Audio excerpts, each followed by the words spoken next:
অসমত যিখন মন্ত্ৰীসভাৰ সম্প্ৰসাৰণ হ'ল মই যোৱা 5 বছৰত দেখিছিলোঁ যে আচলতে অসমত মন্ত্ৰী মানে এজনেই মন্ত্ৰী আছিল। মুখ্যমন্ত্ৰীৰ পাছত কামৰ মানুহ এজনী আছিল, সেইজন আছিলে পীযুষ হাজৰিকা। মিছা কৈ লাভ নাই, মোৰ লগত সদায় কাজিয়া হয়, মোৰ লগত সদায় তেওঁ কাৰণ হেৰি আছিলে কি কয় আপোনাৰ আমাৰ সংসদীয় পৰিক্ৰমা মন্ত্ৰী আছিলে, সদায় বিধানসভাত মোৰ লগত তেওঁৰ কাজিয়া হয়। কিন্তু কাৰ্যত অসমত মুখ্যমন্ত্ৰীৰ পাছত যোৱা 5 বছৰত এজনেই মন্ত্ৰী আছিলে, কামৰ মন্ত্ৰী আছিলে, সেই মন্ত্ৰীজন আছিলে পীযুষ হাজৰিকা। আৰু এইবাৰৰ মন্ত্ৰীসভাখনত আটাইতকৈ বেছি ডিগ্ৰেডেড কৰা হ'ল, আটাইতকৈ বেছি মৰ্যাদাহানি কৰা হ'ল, আটাইতকৈ বেছি লঘু কৰি দিয়া হ'ল পীযুষ হাজৰিকা।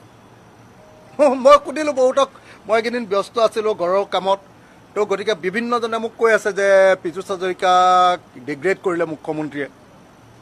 পীযুষ হাজৰিকাক আৰু হিমন্ত বিশ্ব শৰ্মাৰ মাজত ইতিমধ্যে বিসম্বাদ আৰম্ভ হৈ গৈছে। পীযুষ হাজৰিকাই মুখ্যমন্ত্ৰীৰ চকীখনৰ পিনে চকু দিছিলে, সেইকাৰণে তেওঁ খেদিলে বুলি কৈ আছে মোক। মই কৈ থকা শুনিবলৈ পাইছোঁ। তো আৰু কৈ আছে যে দুটা কাৰণত পীযুষ হাজৰিকাক এবাৰ গুৰুত্ব কমাই দি আপোনাৰ জয়ন্ত মল্ল বৰুৱাক গুৰুত্ব বঢ়াই দিছে। 1 নম্বৰ কথাটো হ'ল বোলে পীযুষ হাজৰিকাই এই সময়খিনিত ইমান বেছি সম্পত্তি কৰিলে যে RSS, বিজেপিৰ কেন্দ্ৰীয় নেতৃত্ব আৰু হিমন্ত বিশ্ব শৰ্মাৰ চকুত পৰিছে। মোৰ তেতিয়া আকৌ মনত পৰিছে যে আৰে ভাই, যদি আটাইতকৈ বেছিকৈ সম্পত্তি কৰাৰ কাৰণে কোনোবাই মন্ত্ৰীসভাৰ পৰা গুৰুত্ব কম পাব লাগে, তেতিয়াহ'লে সেই মানুহজন নিশ্চয় হিমন্ত বিশ্ব শৰ্মাই হ'ব লাগে। অসমততো আটাইতকৈ বেছি সম্পত্তি কৰিছে, 2 নম্বৰী ইলিগেল টকা কৰিছে মুখ্যমন্ত্ৰী হিমন্ত বিশ্ব শৰ্মা। গতিকে যদি আটাইতকৈ বেছি 2 নম্বৰী টকাৰ কৰাৰ কাৰণে কাৰোবাৰ মন্ত্ৰিত্ব কাট যাব লাগে, তেতিয়াহ'লে হিমন্ত বিশ্ব শৰ্মাই মুখ্যমন্ত্ৰী হ'ব নালাগে। কিন্তু পীযুষ হাজৰিকাৰ মন্ত্ৰিত্ব হ্ৰাস পাইছে, গুৰুত্ব হ্ৰাস পাইছে, আৰু হিমন্ত বিশ্ব শৰ্মাৰ আকৌ গুৰুত্ব বৃদ্ধি পাইছে। এইটো কেনেকুৱা ধৰণৰ নৈতিকতা? নাম্বাৰ 1।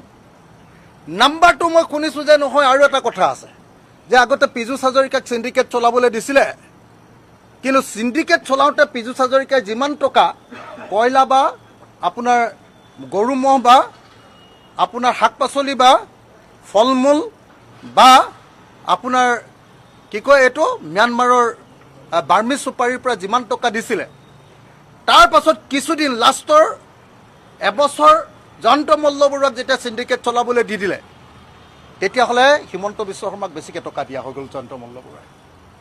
তেতিয়া মানে হিমন্ত বিশ্ব শৰ্মাই গম পালে যে পীযুষ হাজৰিকাই ব্যক্তিগতভাৱে পইচা মাৰিছিলে, এই বুলি গম পালে।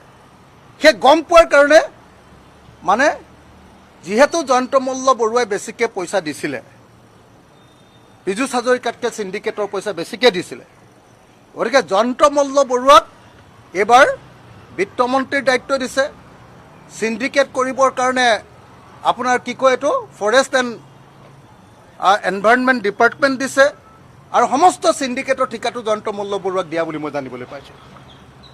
এই বুলি মই শুনিছোঁ।